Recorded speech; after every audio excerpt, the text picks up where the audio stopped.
katika maisha yako.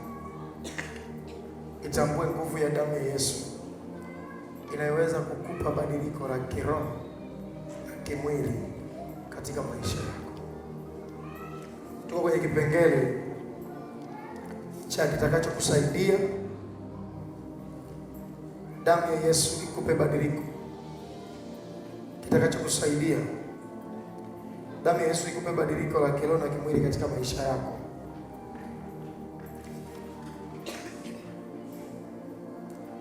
Tukapita katika maeneo mengi sana. Tukasema jifunze kuwa na imani na Mungu pamoja na Yesu Kristo. Lakini tuko kwenye kipengele cha jifunze kumtumia Roho Mtakatifu kukusaidia katika mambo yote, kiroho na kimwili. Bwana Yesu asifiwe sana. Haleluya. Jifunze kumtumia Roho Mtakatifu kukusaidia katika mambo yote, kiroho na kimwili. Haleluya, haleluya. Watu wa Mungu, hata uwepo mtakatifu ni matokeo ya kazi ya msalaba. Unanisikia ninachosema? Hata kuwepo kwa Roho Mtakatifu ni matokeo ya kazi ya msalaba.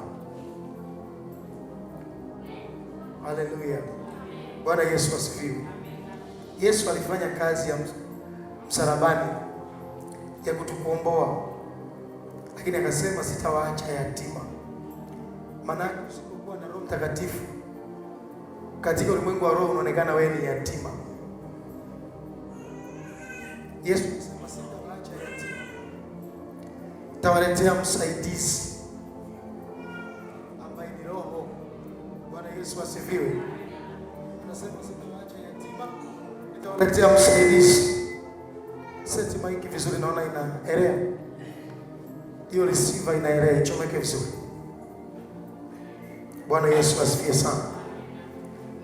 Anasema sitawaacha yatima, nitawaletea msaidizi. Manake katika ulimwengu wa roho, kama una Roho Mtakatifu, wewe ni yatima.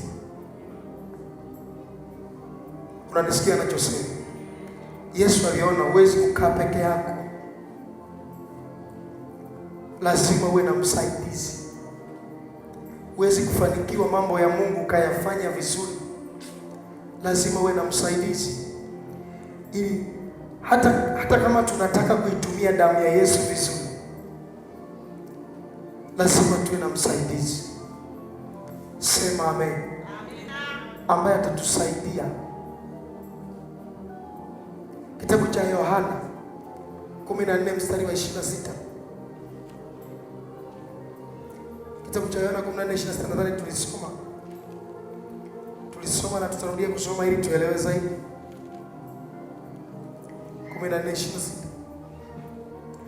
Biblia inasema lakini huyo msaidizi, huyo Roho Mtakatifu ambaye Baba atampeleka kwa jina langu, atawafundisha yote.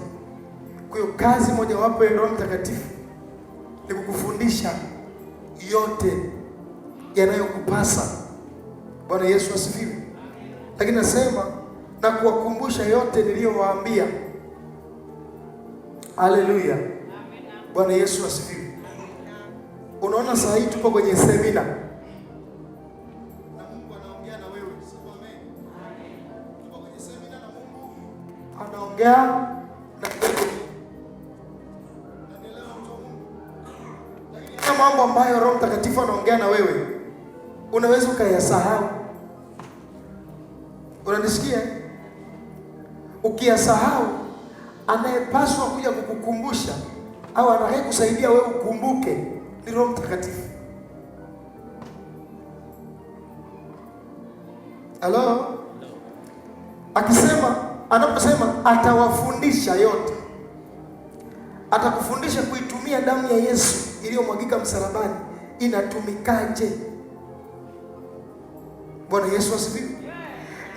Na pale ambapo utakuwa umefundishwa, utakaposahau, yeye atakuja kukukumbusha. Ndio maana Mtu akisahau kama kuna jambo linatokea, atasema unakumbuka yule mtumishi aliyekuja kwenye semina alisemaje? Manake amekumbuka, ni Mungu amemkumbusha. Haleluya. Bwana Yesu asifiwe. Haleluya. Ndio maana Yesu kumleta msaidizi. Ndio maana Yesu alimleta msaidizi ili atusaidie. Ukitaka kwenda mwenyewe, Mungu anakuona wewe ni yatima, unaenda kivyako vyako, wakati yeye anajua kabisa hauwezi bila yeye. Bwana Yesu asifiwe. Haleluya. Kitabu cha Warumi, naomba tusome Warumi. Naomba tusome Warumi. Ningepata msomaji wa mzuri, naomba chukua mic hii, asome kwenye mic. Kitabu cha Warumi chap. Warumi sura ya 8 mstari wa 26. Msomaji mzuri kabisa. Chukua. Kitabu cha Warumi. Umeshapata? Warumi sura ya 8 mstari wa 26. Yes, iongee, nataka iongee. Anaseti vyombo ameenda wapi? Chukua nyingine.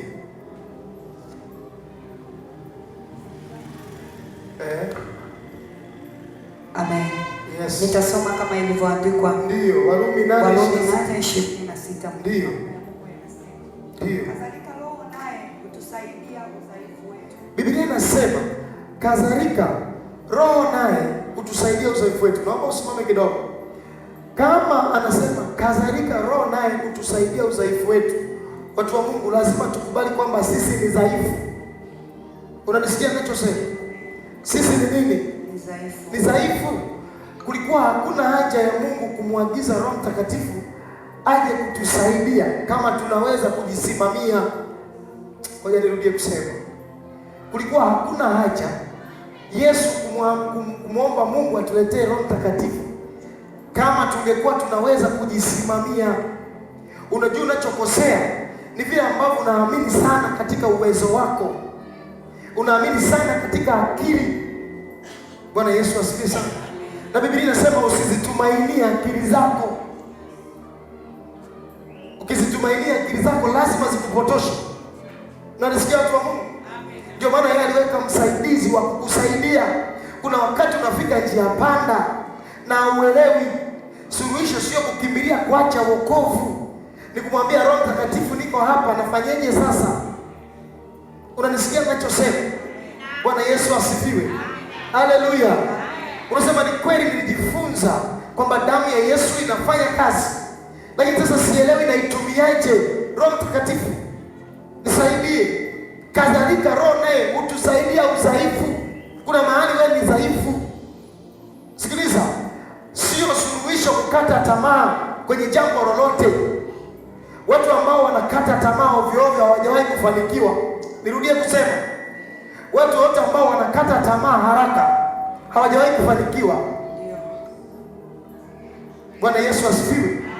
Umefanya biashara kidogo tu, umekatika mtaji, eti unaacha biashara, uko ni kufeli. Bwana Yesu asifiwe. Haleluya. Haleluya. Haleluya. Roho anakusaidia udhaifu.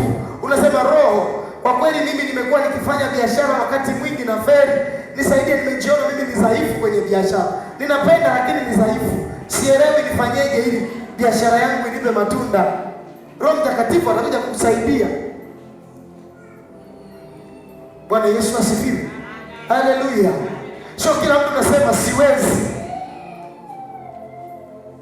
Halo? Bwana Yesu asifiwe. Haleluya. Kuna wakati unatakiwa kuomba, sio muda unasema jamani, kwa kweli mimi kuomba siwezi. Biblia inasema Roho anatusaidia udhaifu. Manake pale ambapo huwezi, Roho Mtakatifu anakuja kukusaidia ili uweze.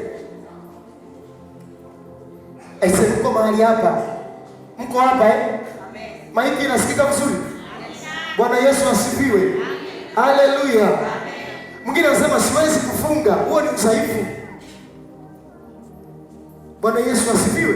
Lazima Roho Mtakatifu aingilie kati, akae kwenye udhaifu wako. Hakuna aliyezaliwa anaweza, hayupo. Bwana Yesu asifiwe. Unajua ni nini ulichofanya? Umeua hatima yako kubwa kwa sababu ya kusema siwezi. Kila kitu siwezi. Kuna mtu anasema mimi naona unaweza ukaimba, wewe ukaimba vizuri, yaani sauti ulio nayo unasema siwezi.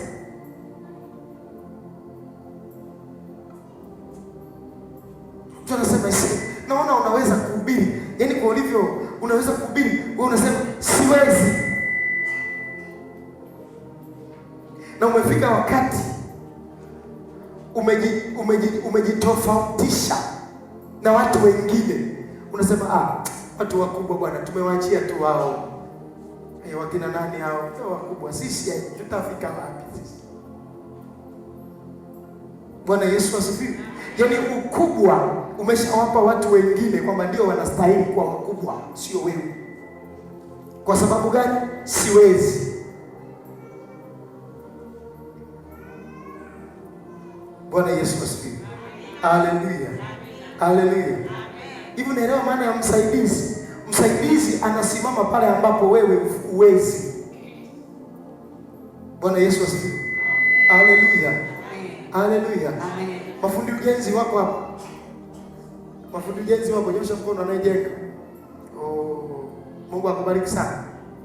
Sawa. Hivi unatafuta msaidizi kwa ajili ya nini? Kwenye kujenga. Maanake kuna mahali wewe huwezi kufika. Kuna vitu huwezi kuvipata mpaka awepo msaidizi atakaye kupatia. Ngoja nikwambie. Maana yake ni nini? Mkono wako wewe ni mfupi. Ukiwa juu ya fox unaweza tu kuchukua vilivyo karibu. Si sawa? Vilivyo mbali huwezi. Si kweli? Bwana Yesu asifiwe. Amen. Na unaona kabisa nikisema nipande nishuke, kuna hatari ya mimi kuumia. Ndiposa unamtafuta msaidizi ambaye atakuchukulia vitu ambavyo wewe huwezi kuvichukua. Unanisikia ninachosema? Amen. Bwana Yesu asifiwe. Amen. Kwa maana hiyo hata huyo msaidizi ambaye Yesu amemleta kwenye maisha yetu atufikishe mahali ambapo hatuwezi kufika. Unanielewa vizuri mtu wa Mungu? Yes. Bwana Yesu asifiwe.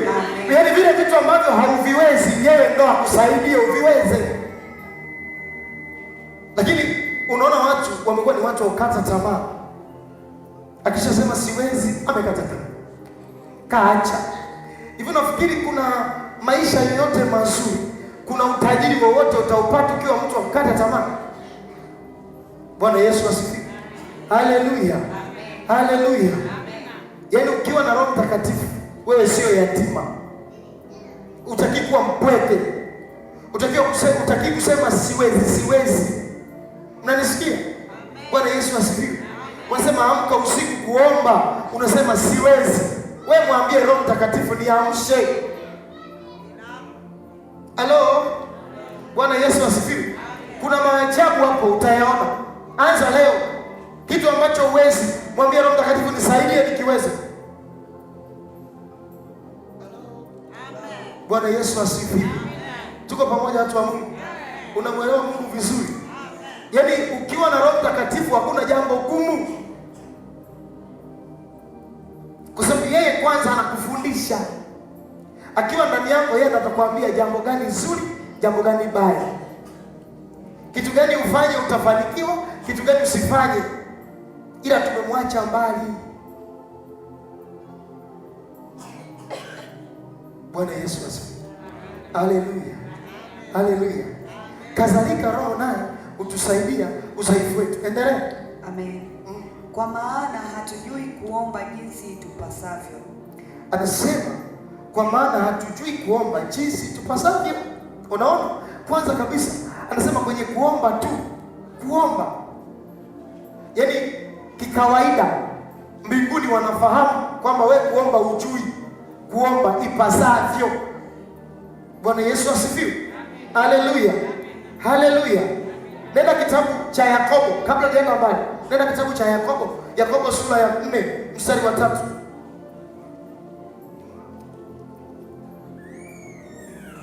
Kitabu cha Yakobo sura 4 mstari wa 3.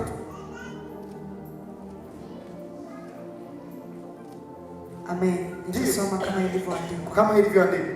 Hata mwaomba wala hampati kwa anasema sababu, hata mwaomba wala hampati.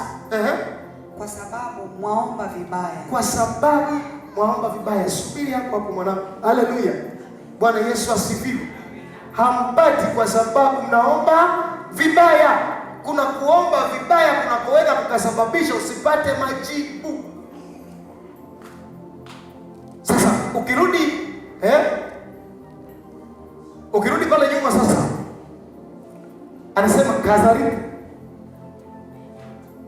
Roho naye hutusaidia udhaifu wetu, kwa sababu hatuwezi kuomba inavyotakiwa. Unaelewa mtu wa Mungu? Bwana Yesu asifiwe. Haleluya. Manake akili zako, ufundi wa kupangilia maneno bado umefeli kukufanya wewe usikilizwe maombi yako. Lazima aje Roho Mtakatifu akae hapo akusaidie. Amina. Halo. Amen. Bwana Yesu asifiwe. Amen. Ngoja nisikilize vizuri. Turudi pale nyuma sasa mwana. Turudi pale. Halo. Bwana Yesu asifiwe. Haleluya. Amen. Kwenye Warumi 8:26. Amen. Wewe, ngoja kwanza. Wewe ni dhaifu. Na kuna mahali unatamani kufika. Na katika akili yako umeamini kwamba uwezo nilionao utanifikisha. Kwa mfano, wacha nimtolee mfano mzuri mwimbaji. Tunaelewana vizuri? Amesikia watu wanamsifia, wanamwambia una sauti nzuri. Tunaelewana vizuri? Wamesema unajua kupangilia beti vizuri. Haleluya. Kwa hiyo sasa akajiamini kwamba kwa vile wameniambia niko na sauti nzuri, lazima niwe mwimbaji mkubwa, akijua ni rahisi. Bwana Yesu asifiwe. Haleluya. Haleluya. Anajishangaa, ameimba nyimbo nzuri lakini yuko pale pale. Amepangilia mabeti vizuri lakini bado yuko pale pale. Sasa haelewi nafikaje kule. Wewe ukiwa juu, vitu viko chini, wewe huwezi kuvichukua, lazima apatikane msaidizi wa kukuletea vitu juu. Amen, amen. Unanisikia ninachosema? Lakini pia wewe ukiwa chini, vitu vikiwa juu, lazima apatikane msaidizi juu atakaye kufanya upokee vitu vyako juu, akuletee chini. Bwana Yesu asifiwe. Utasema japokuwa niko chini lakini nimepata vitu vya juu kwa sababu nina msaidizi. Hapo sasa hautachukua utukufu wewe, atachukua Mungu. Na ndicho Mungu anachokitafuta kwenye maisha yako, kwa sababu wakati wote umekaa kujidai. Ndio maana akasema wewe mwenyewe huwezi. Angekupa uwezo wote, wanadamu wana tabia ya kujisifia. Ndio maana alikuacha dhaifu, alafu akasema nakuwekea msaidizi. Si wewe tu, hata Adamu naye aliwekewa msaidizi. Nikasema kwamba angekuwa anaweza kufanikisha kila kitu peke yake, alikuwa haina haja ya msaidizi.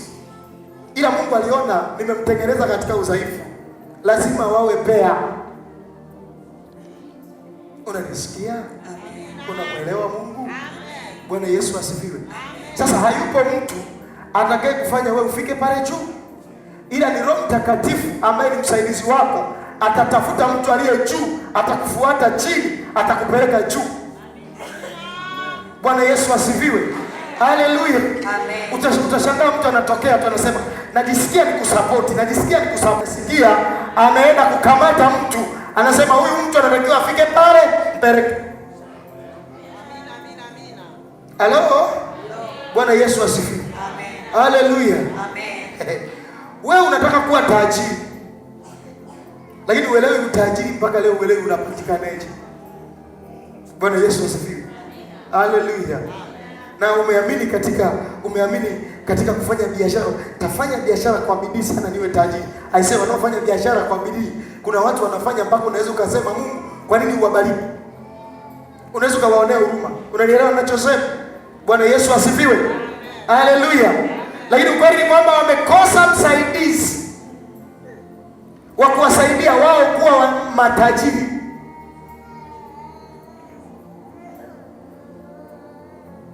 Halo? Amen. Sikiliza vizuri. Unasema hapana mchungaji, Bili, sikiliza. Ungekuwa na msaidizi, ungemwambia Iseni, nashindwa kufika pale juu. Nataka kuwa tajiri mkubwa sana, lakini nashindwa kufika pale juu. Unajua Roho Mtakatifu angekuja kukunong'oneza kwa sababu yeye anajua na yaliyoko siri. Unanisikia? Bwana Yesu asifiwe. Haleluya. Sasa kama unafanya biashara alafu faida uioni, inaenda wapi? Nani atakusaidia wewe uione faida? Sasa nitakuwa makini sana sasa kwenye hela. Nitakuwa makini sana kwenye hela. Kwanza napunguza kula nyama ili niwe mtu mkubwa. Si ni kweli? Bwana Yesu asifiwe. Unakuwa makini sana kwenye hela, lakini bado unakuwa uko vile vile.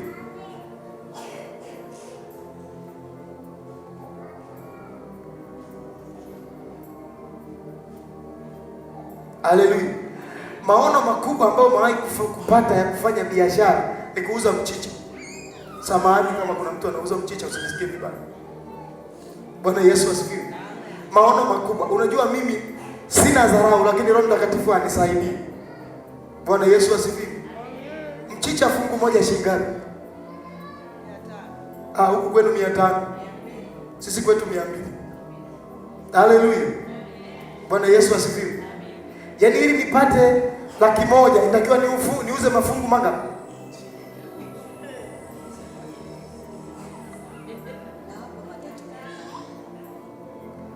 Unaweza kubeba yote hayo 500 ukatembea nayo upate laki. Bwana Yesu asifiwe. Haleluya. Haleluya. Amen. Kwa nini una plani kufeli? Alafu mtu anamwambia, hii biashara ina faida sana. Akipata faida, ainunui hata kanga. Kanga shida.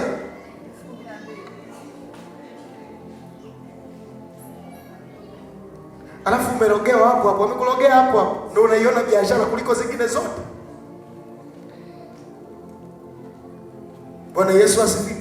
Amen. Haleluya. Amen. Sasa Roho Mtakatifu anakupa akili. Biashara izae biashara. Nirudie kusema. Ulikuwa na mtaji wa 10,000, sawa? Jitahidi upate mtaji wa 20,000. Na 20,000 hakikisha inazaa 20,000 nyingine. Amen. Na ikiwa 40,000 hakikisha 40,000 inazaa 40,000 nyingine. Hapo unakuwa unatembea unakuja ganda. Bwana Yesu asifiwe. Sasa kama mahitaji yako kwa siku ni 10,000, umeuza mboga za majani mafungu 5, umepata faida 1,000 na mahitaji ni 10,000, wewe utakuwa mwizi. Umasikini utaisha lini? Nimesema msiseme ninadharau wala kiburi, hapana. Tunafundisha, akasema amen. Amen. Bwana Yesu asifiwe. Haleluya. Sasa ukipata Roho Mtakatifu ndio anakuja kukuambia, mwanangu, you plan to fail. Yaani wewe unapanga kufeli kwenye maisha yako. Ukawe tajiri lini? Haleluya. Bwana Yesu asifiwe. Haleluya. Fanya kitu ambacho kinakuletea faida, kinakupa matokeo. Ukishindwa unaye msaidizi. Kwa nini unakaa kiyatima? Kwa nini wewe kulalamika muda wote wananiroga? Msaidizi yuko wapi? Tatizo umemwacha mbali. Halo? Kwanza tunasema hamwezi kuomba inavyopasa. Roho Mtakatifu. Endelea kusoma pale mwanangu. Amen. Lakini Roho mwenyewe hutuombea kwa kuugua kusikoweza kutamkika. Sasa lakini Roho mwenyewe hutuombea kwa kuugua kusikoweza kutamkwa. Umeona hiyo? Umeona? Bwana Yesu asifiwe. Sasa kama Biblia inasema wewe huwezi, usiseme mimi naweza. Tunaelewana vizuri? Ndio maana nilisema nitakuombea ujazo wa Roho Mtakatifu, na najua kabisa ulikuwa uelewi. Ukasema tu ujazo wa Roho Mtakatifu wa nini?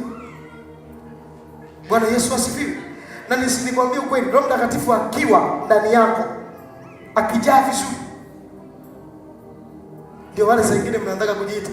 Mnasema yaani mimi na machale. Mnajua machale? Mnajua machale?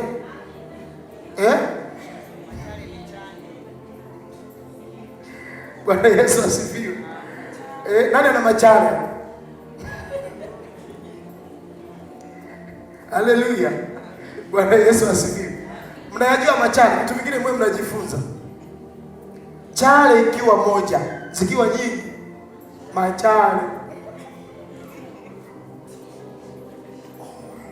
Sasa wale waizi wakubwa wa zamani, waizi wakubwa walikuwa wanaweka ilizi mpaka wanaweka kwenye ngozi. Na nisikie wanachanjwa. Zile chale walizoweka vile vitu zikifanya hivi, zikicheza, ndio anasema machale yamelicheza. Kwa sababu vile yale machale yalikuwa na viashiria ndani, yakicheza manake hapo ulipo pabaya.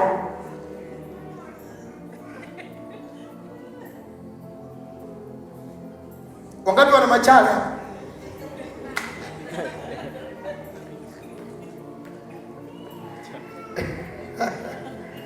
Ila leo mtaokoka tena, leo tutarudia kuokoka.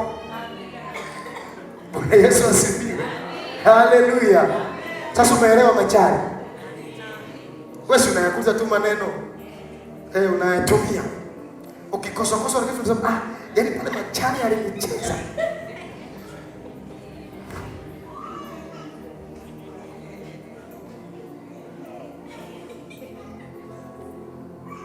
Sasa sisi wa Roho Mtakatifu, sawa? Unanisikia? Sisi wa Roho Mtakatifu tuna msukumo. Unanielewa? Msukumo wa Roho Mtakatifu ambao uko ndani yako. Sasa nimesikia msukumo. Roho Mtakatifu anakuhimiza. Ondoka hapo. Sasa niko tunasikia msukumo niondoke. Umenielewa? Huo ndio unautaka ndani yako uwe mkubwa. Unanisikia? Tunataka huyo Roho Mtakatifu akae ndani yako, aondoe machale, aingie yeye. Akupe msukumo, kwa sababu kuna muda mwingine machale hayatacheza. Yasipocheza umekufa. Umenielewa? Yasipocheza umefeli. Halo? Bwana Yesu asifiwe. Unaelewa mtu wa Mungu? Bwana Yesu asifiwe. Roho Mtakatifu ndo msaidizi wako kwenye kila kitu. Roho anatusaidia udhaifu wetu. Tunao udhaifu. Sisi ni watu wa kukwazika na tu vitu tudogo. Yaani mimi Roho Mtakatifu amenisaidia, lakini naona hapajafika mwisho vizuri. Mimi nikiwa na njaa, network zinaruhusu. Bwana Yesu asifiwe. Na huo nao ni nini? Ni udhaifu.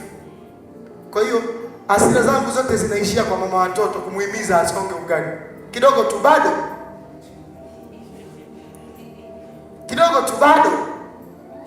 Sasa hiyo ni makwazo. Si ni kweli? Sasa nikiwa na Roho Mtakatifu ndio anakuja ndani kunionya, halo, unakwaza. Bwana Yesu asifiwe. Wengine wanaongea sana, hujui kama wanakwaza watu. Yaani wewe mwenzako hata hajachangia pointi moja. Mwenzako alitaka aseme kidogo, umejaka. Lakini ukiwa na Roho Mtakatifu anakufunga speed govern. Amina. Tunaelewana watu? Amen. Bwana Yesu asifiwe. Amen. Anasema mwanangu taratibu. Ndio maana anakuletea neno. Anasema maneno yenu yawe machache, iwe ni ndio, sio. Tayari una Roho Mtakatifu. Ukijikuta pia wewe una mapepo, ndio anayokuongoza. Kwa sababu upo mbele ya watu usikike wewe tu. Wadada mpo mkuumiru kujoba. Halo. Bwana Yesu asifiwe. Haleluya. Yaani kuna mabinti wanakaukiwa kuongea. Yaani asipoongea hajisikii. bora sendeni. Na kuna ile mnaitaka ubuyu. Mmekuja nao. Bwana Yesu asifiwe. Hivyo ndio vitu sasa, hizo nafasi zote tunatakiwa ingie Roho Mtakatifu. Akupe pa kuongea sana na pa kuongea kidogo. Ndio maana mnalogwa. Unapoongea sana, kama unaingia ndani mchawi anakamata nafsi yako. Nimetoa siri. Bwana Yesu asifiwe. Na kufundisha kweli, nyinyi ambao mnabebaga upako, mnakuaga madhabahuni nyinyi, jifunze sana kutokuongea sana. Zaburi Daudi anasema, weka mngojezi kinywani nisiropoke. Alijua anategwa sana kwenye kuongea. Bwana Yesu asifiwe. Haleluya. Tuko pamoja watu wa Mungu? Tunaenda sawa sawa? Unaelewa vizuri? Haleluya. Haleluya. Ndio maana nasema tukuombee ujazo wa nini? Roho Mtakatifu. Unakurupuka kijana. Kama unataka kwenda kufanya kazi, anajua kabisa hii kazi ya leo ina hatari, anakuwekea kiashiria ndani. Unakuta anaondoa amani ya kwenda kufanya hiyo kazi. Unasema jamani, kweli nimepatikana kazi lakini sina amani naye. Au semi machari amenicheza, sina amani naye. Yaani msukumo unagoma kabisa. Tunaelewana vizuri? Na ni kweli hauendi, unashangaa tukio limetokea. Mimi nimeendesha sana bodaboda. Na kwa jina la Yesu, Roho Mtakatifu nikiwa nyumbani aliniambia. Alisema shetani ana mpango wa kumaliza vijana kwenye wilaya hii ya Rungwe kwa njia ya bodaboda. Nisikize vizuri alivyoniambia. Acha nidakie point, lakini alisema kila kijana anapofika hatua fulani, kijana ambaye amebeba kitu kikubwa ndani yake, wanamuua. Tena wanamuua kwa njia ya bodaboda. Nataka niwaambie ukweli, wote waliokufa na bodaboda walikuwa na hatima kubwa, na wengine walibeba hatima zenu mjitu. Bwana Yesu asifiwe. Unasema mchungaji, unaongea kitu gani? Unajuaje yule kijana aliyekufa na bodaboda alikuwa ndo mume wa mtoto wako?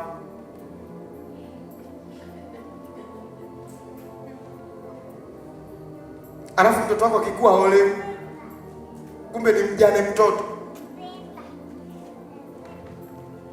Nirudie kusema. Haleluya.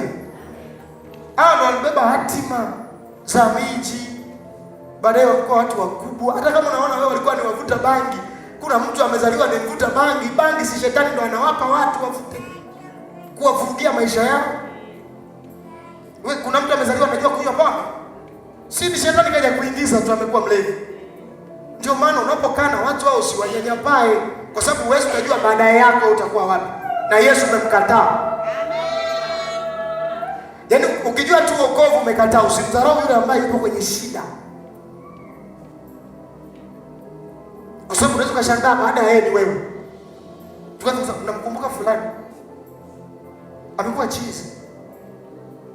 Unamkumbuka fulani, yaani ni mlevi hata. Bwana Yesu asifiwe.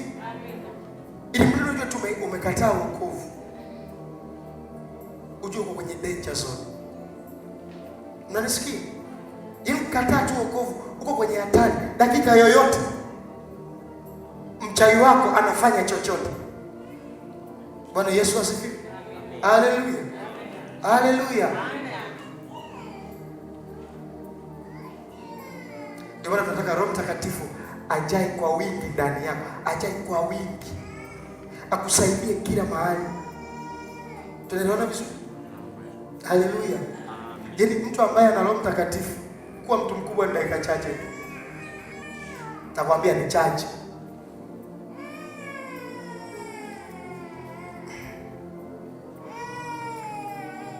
Kuna watu wanajifariji. Yaani mtu anakuwa kwenye changamoto ambazo hizi changamoto zimeletwa na wachawi. Anajifariji, anasema nipo kwenye jaribu. Bwana Yesu asifiwe. Haleluya. Amen. Ngoja nikwambie kitu kimoja. Kwenye jaribu ujipeleke, unapeleka. au kwenye jaribu ujiingizi mwenyewe, unaingizwa na Mungu ili akupime. Mnanisikia vizuri? Bwana Yesu asifiwe. Haleluya. Sijui niongee Kinyakyusa.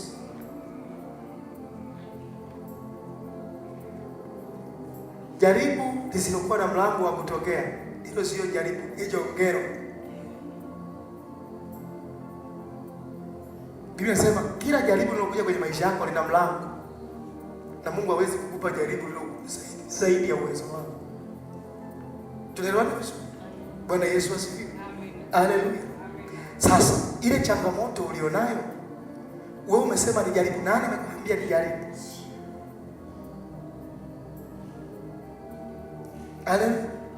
Aliyekwambia ni jaribu ni nani? Wakati mwingine ukuta umeshakamatwa, shetani amekukamata akufumbatile. Sio jaribu kwa sababu ya ujinga, amekufanyaje? Amekukamata. Sasa wewe upambani na ile changamoto, hauiombei, ili unasema jaribu.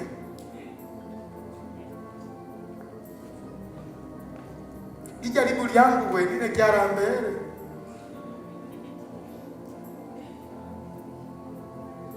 Bwana kubuli ne pakota kupere nyoka. Ujobie no kiara kubuli ete kupere jaribu. Biblia inasema Yesu alipandishwa na Roho nyikani. Na Roho aliyempandisha sio Roho mchafu, Roho Mtakatifu, ili ajaribiwe. Hayo majaribu ya kujitakia, hayo Mungu hata hayo. Na ukikaa vibaya na kuchota mtama, kugwiri nguru. Bwana Yesu asifiwe. Haleluya. Haleluya. Usijichomeka mwenyewe.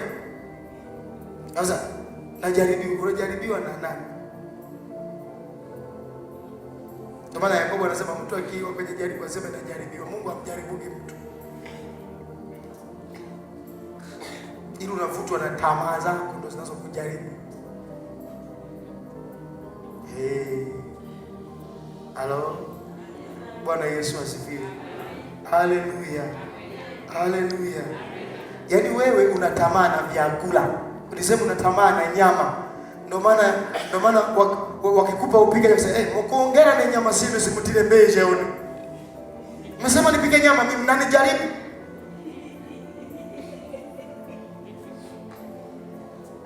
Sio wanakujaribu, unatamaa. Umeona sasa hiyo? Sasa haya tukubaliane mimi na wewe. Hilo ni jaribu kweli? Sio tamaa hiyo. Mwanduka si hapa kati baba kikuru mkuongera. Ore ni tamaa sio tukukugera. Kwani kutogeza kwa wakati baba kikuru pana shida gani? Mmoja kanuni. Tamaa ndio inayokuvuta unajikuta kwenye jaribu. Ore ni tamaa, hebu mwambie rafiki yako una tamaa. Hata kama sio huyo mwambieko tu atamwambiaga mwenyewe. Mwambie una tamaa wewe.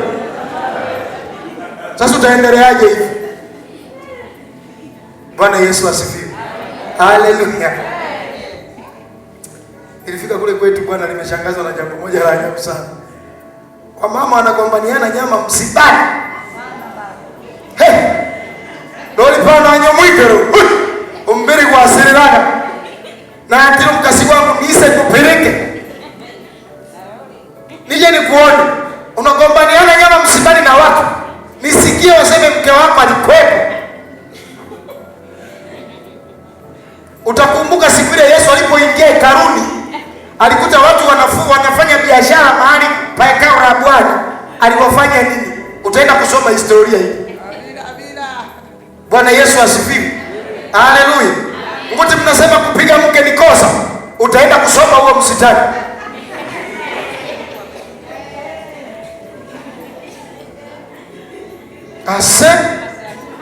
Siasoni kumgenyeza na mchungaji kabisa. Fuere ni gorole ile. Wakati unagombaniana nyama msibani wewe.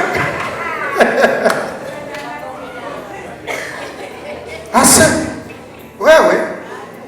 Anasema jaribu mchungaji. Wewe. Ukokotoni umetamu. Hakuna jaribu hapo. Hapo pana tamaa, hakuna jaribu. Pigia Yesu makofi mazuri kama unanielewa. Haleluya. Leo kuna watu nimewapata mbadili. Hapo nimewakuta. Hapo nimewakuta. Bwana Yesu asifiwe. Haleluya. Haleluya.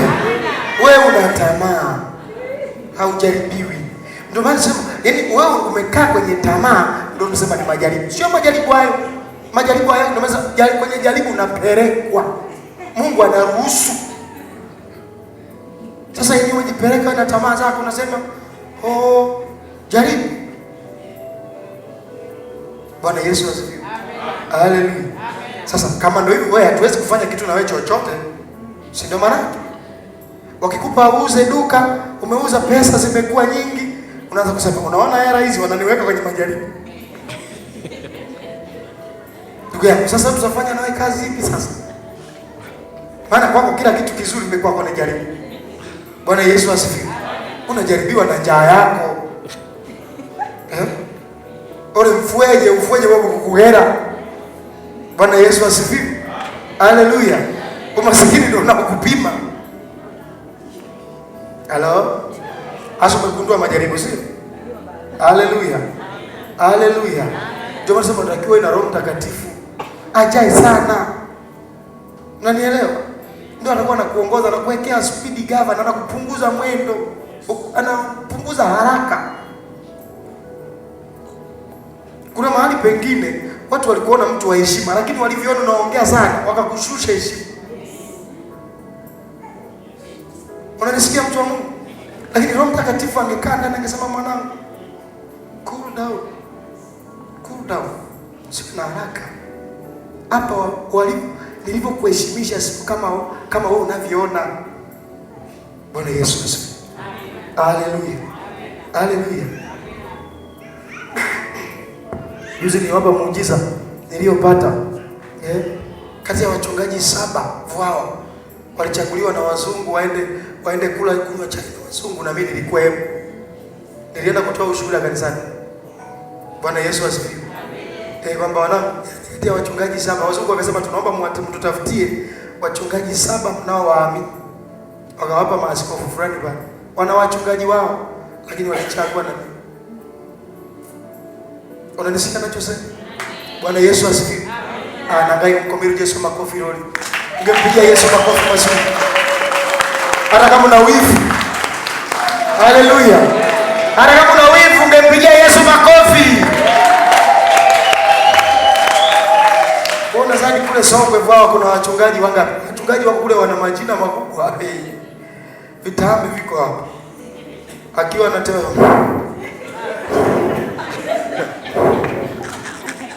hadi kupumua anapata shida. Haleluya.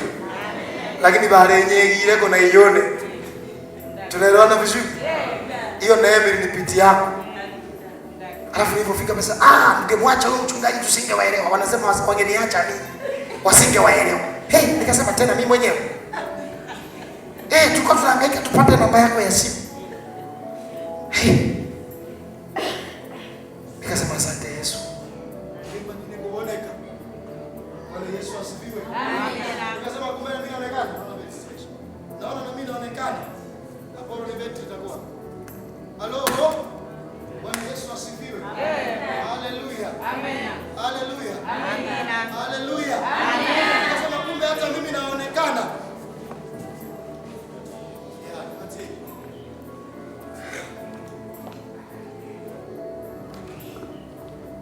Bwana Yesu asifiwe. Amen. Haleluya. Haleluya.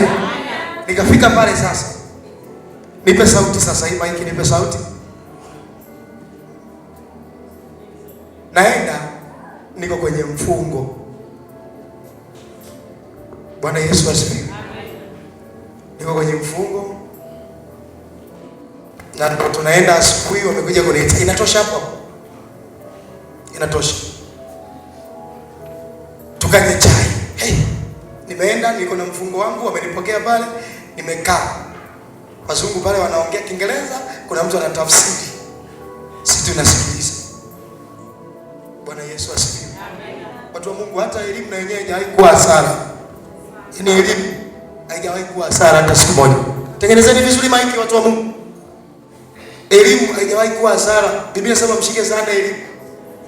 Haleluya. Yaani wazungu wanapoongea utafikiri wanatereza shafrani kaulimi hivi. Sure.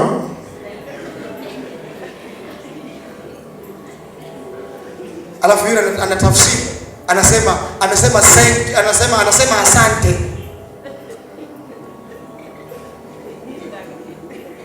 Tunatikisa vichwa. Wakati anaongea mara ya kwanza tulishtuka. Aliposema anasema asante, tunatikisa vichwa. Tumeelewa sasa. Haleluya. Amen. Nikakaa pale. Sasa wanasema muda wa chai, wanaongea pale. Twende tukachukue chai. Naona chai wameleta mahotipoti, ngakabona muziki.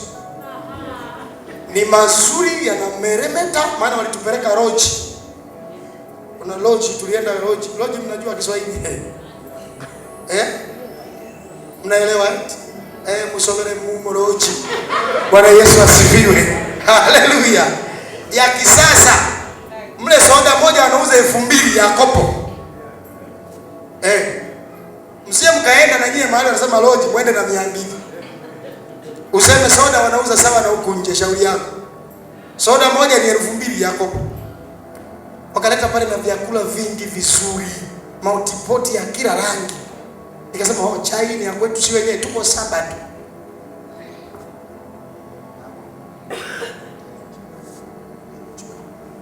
Bwana Yesu asifiwe. Haleluya. Haleluya. Tuko Sabato multipoti ya wakafunua hapa, sijui kuna nini. Hapa kuna nini? Hapa bana nini? Hewa tu ilivyopiga tu. Njaa mtu umefanya Nikasema leo tamaa itanijaribu. Sio nitaingia kwenye jaribu, tamaa itanijaribu. Watumishi wa Mungu, tupite tutakuwa tunapita bali tunachukua chai, tunavyoongea tutakuwa tunakula taratibu. Bwana Yesu asifiwe. Haleluya. Haleluya. Roho Mtakatifu akanikumbusha tu, you are in fasting. Akambia wewe uko kwenye mfungo. Sasa nikasema mwanzoni, sasa nikajitia moyo. Nikasema unajua sasa nimefika kwa wageni, nikisema nimefunga nitaonekana kama mimi ndio nina kiroho sana, bora nikatishe tu mfungo mwanzoni. Sisemi kwamba nimetamani, nasema watu watasema mimi ndio niko kiroho sana, so nikatishe tu mfungo, unajua tule na wenzangu ili tuwe sawa sawa. Lakini haya mawazo yalikuja baada ya kusikia ile harufu pale. Ningesema nilikuwa najaribiwa ndani ni sasa pale sina kwa nimejijaribu. Haleluya. Lakini leo niseme tu kweli, ningekatisha. Asingekuwa Roho Mtakatifu sema ningekatisha mfungo, ungeishia pale. Nakwambia kweli, kwa sababu uhalisia wa mtu, mnanisikia? Yaani Mungu alivyokuweka wewe, tunaelewa vizuri. Yaani ulivyo tu ndani yako kuna katamaa kapo. Unanisikia? Hata kama hutaki kutuambia tamaa ipo. Bwana Yesu asifiwe. Kinachokufanya wageni wakifika, kama umepika nyama ufiche, ni nini kama sio tamaa? Lakini ni cha asili usemi. Na tujui wageni tulifika, tulijua kweli hujapika. Kumbe ulipika. Kule Mbeya wanatuita Wanyakyusa wakina Ngulyagwene.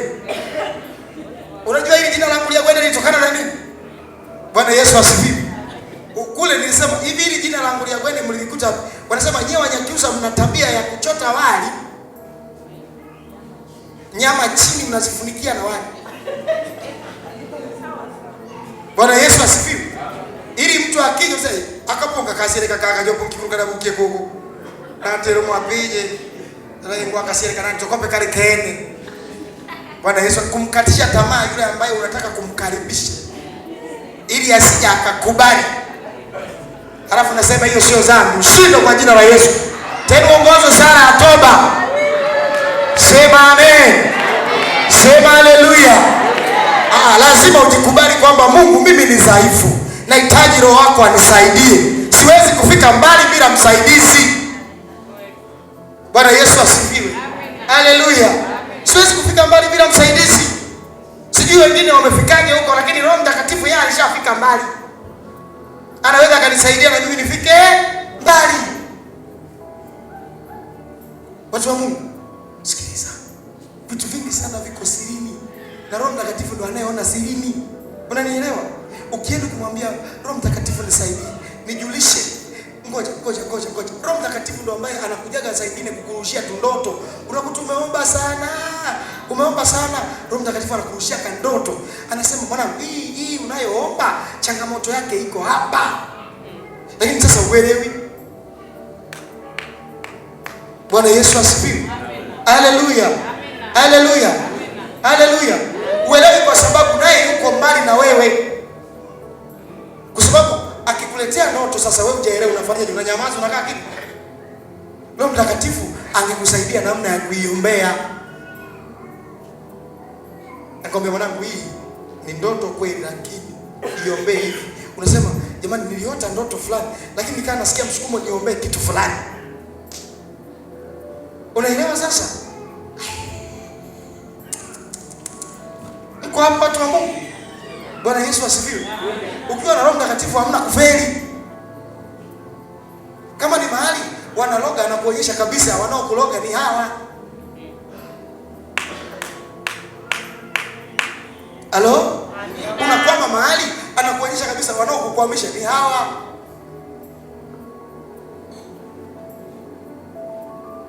Mungu akaniambia, watumishi wangu wengi sana wanaona hawaendi, hawafaulu, hawainuki, wako vile vile. Ni kwa sababu wamemkataa msaidizi wao. Bwana Yesu asifiwe. Haleluya. Ngoja nikwambie kitu. Maandiko, ili Biblia inasema andiko, tunaelewana vizuri, huua, lakini Roho huhuisha. Tunaelewana vizuri? Sasa wewe umesoma Biblia, andiko limesema msinyimane. Tunaelewana vizuri? Msinyimane ikiwa tumepatana kwa muda. Bwana Yesu asifiwe. Jopo setano kuisa na lelili iliyope. Umundu, usetano na mkati mundu. Bautie mimi nimeokoka. Okuti Biblia inasema tusinyimane.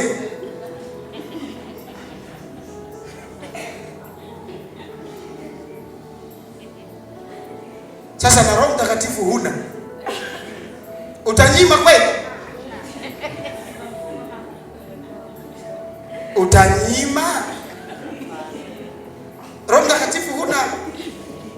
Bwana Yesu asifiwe. Kwa sababu wengine wanabeba maandiko kama yalivyo. Ukiwaambia andiko linatakiwa kutafsiriwa na Roho Mtakatifu, bebukana. Sasa hapana. Wainjilisti mpo? Haleluya. Bwana Yesu asifiwe.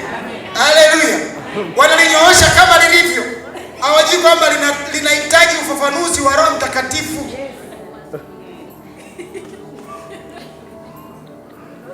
Mwenelewa mtu wa Mungu? Atakaye kusaidia ni nani kama sio Roho Mtakatifu? Na msakae viji.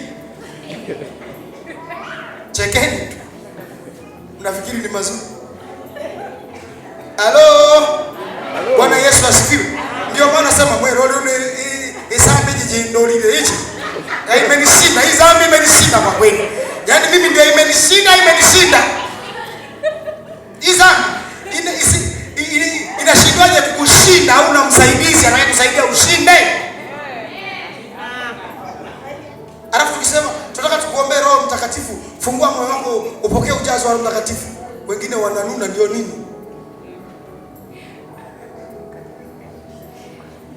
Tukisema Roho Mtakatifu, ishara moja wapo kwamba ameingia ndani yako, utanena kwa lugha.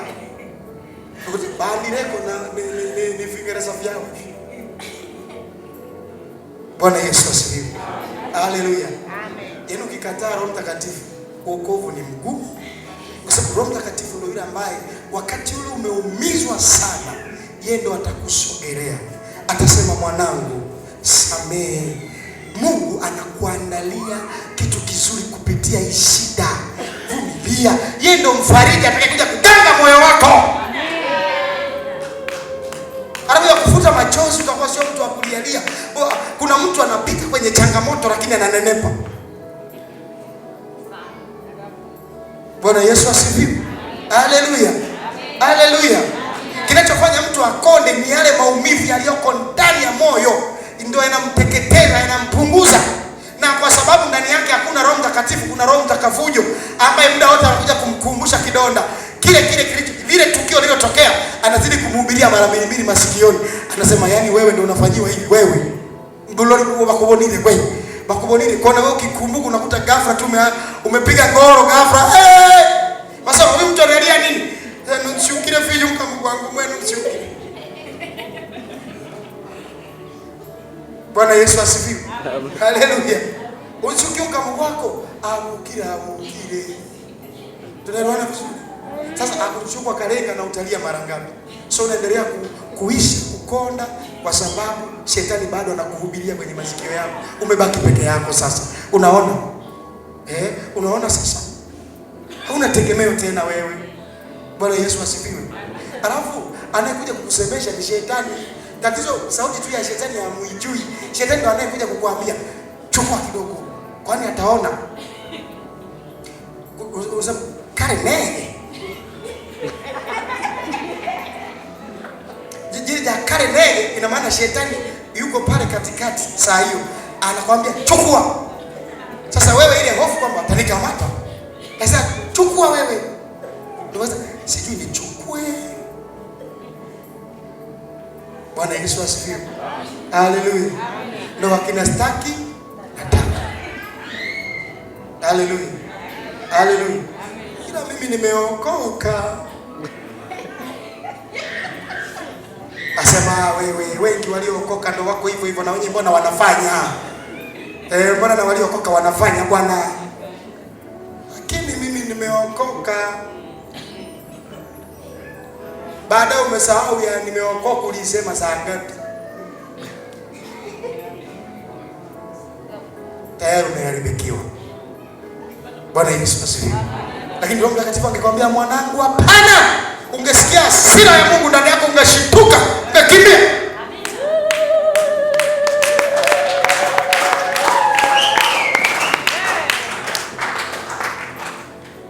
Halo.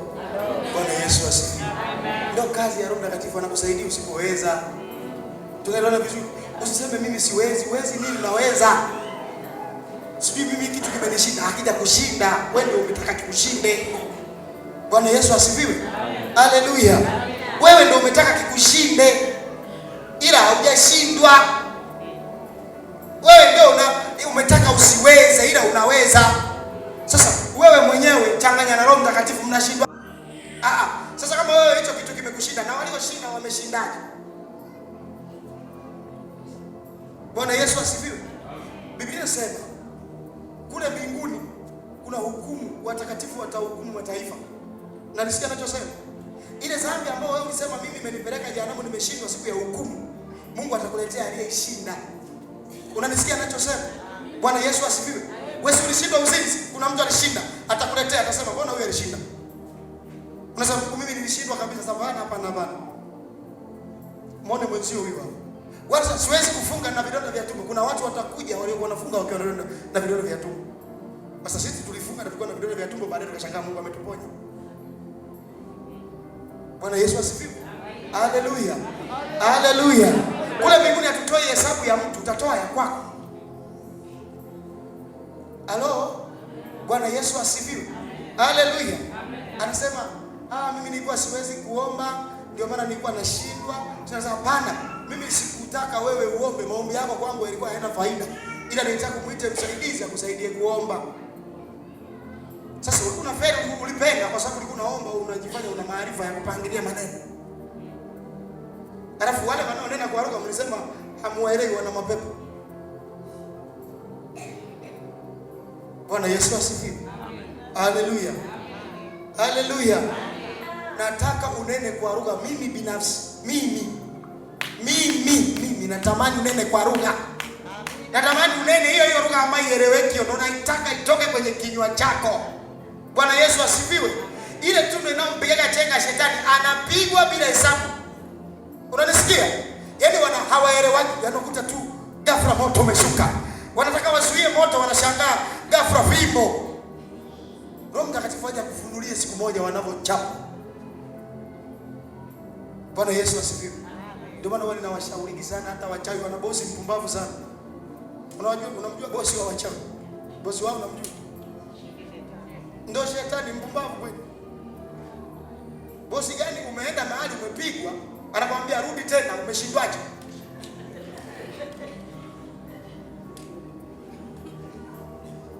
Huyo ni bosi. Unamtumikia. Kwa sababu kuna moto wewe. Rudi. Bwana Yesu asifiwe. Haleluya. Wao unadhani wanapenda, wanasema tunaungua, wanapenda. Wanatakiwa watoke. Lakini wanaombea kutoka haraka bosi. Bosi anataka unapoenda kwa kufanyaje hivi? Umepigwa unavuja damu, ndio unasema sawa, weka manda.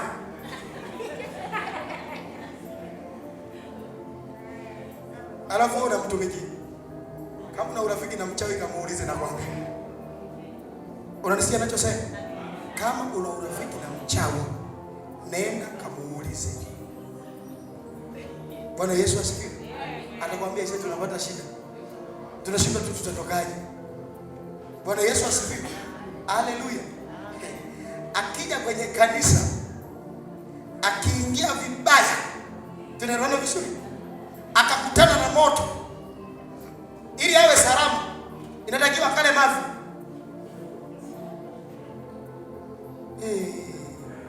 Kuna shangao. Bwana Yesu asifiwe. Yaani ili azime ule moto, ili awe salama, inatakiwa kale nini? Kule chooni. Hii ndio nao nichukia. Utamani kuona ngurugu. Wataanza kuvuruga hapa sasa hivi. Anakasirika ukisema siri zao. Anachanganyikiwa kweli. Bwana Yesu asifiwe. Haleluya. Haleluya. Haleluya. Amen. Ndio maana sisi wa kwa Yesu nawaambia sisi tuko safi. Bwana Yesu asifiwe. Amen. Haleluya. Sisi tuko safi. Wanakula vichafu kupita unavyozani. Hakuna kupata nguvu kwa shetani kama huwezi kula vichafu. Misosi wewe maiti, watu wamekufa siku 3 siku 5 ndio wewe kale. Wewe ni mtu kweli wewe. Na mkala leo toro, tena mmenikwaza. Bwana Yesu asifiwe. Haleluya. Haleluya. Haleluya. Keto mmanyaliko kati ya ndio kupiga. Lumoja. Mungu awabariki sana. Karibu mchungaji.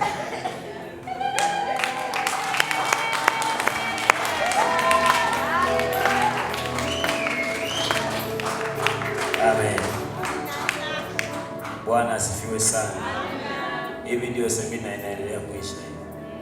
Tutatamani na siku zingeongezeka, lakini ndio tunaenda mwishoni kabisa. Mungu akubariki sana mtumishi wa Mungu, na Mungu awabariki sana.